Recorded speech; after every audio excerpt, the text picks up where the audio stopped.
شروع اللہ کے نام سے جو بڑا مہربان نہایت رحم کرنے والا ہے۔ میں قسم کھاتا ہوں قیامت کے دن کی، اور میں قسم کھاتا ہوں نفس ملامت کرنے والے کی جو اپنے گناہوں پر ملامت کرتا ہے۔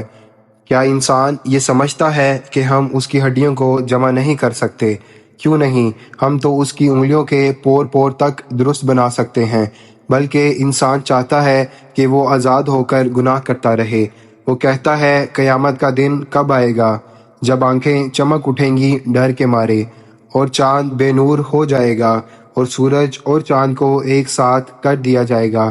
اس دن انسان کہے گا اب کہاں بھاگ کر جاؤں، ہرگز نہیں، اب کہیں پناہ نہیں۔ اس دن تمہارے رب ہی کی طرف ٹھکانہ ہے۔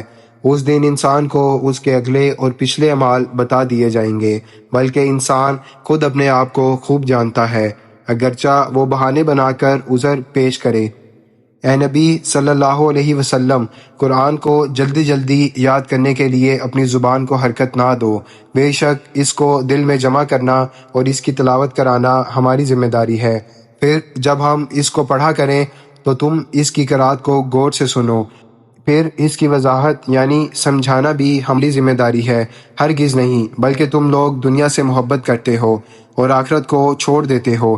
کچھ چہرے اس دن تر و تازہ ہوں گے، اپنے رب کو دیکھ رہے ہوں گے، اور کچھ چہرے اس دن اداس ہوں گے، سمجھ رہے ہوں گے کہ ان کے ساتھ کمر توڑ دینے والا معاملہ ہونے والا ہے۔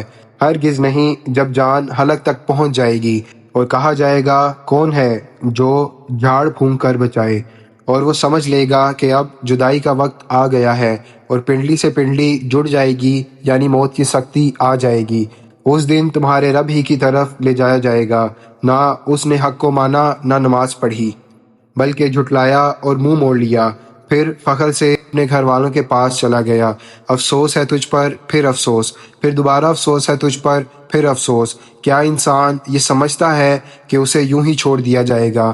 کیا وہ نہ تھا ایک نطفہ یعنی منی کا قطرہ جو ڈالا گیا، پھر وہ ایک جمع ہوا خون بنا، پھر اللہ نے اسے پیدا کیا اور ٹھیک ٹھاک کیا، پھر اس سے مرد و عورت کے جوڑے بنائے۔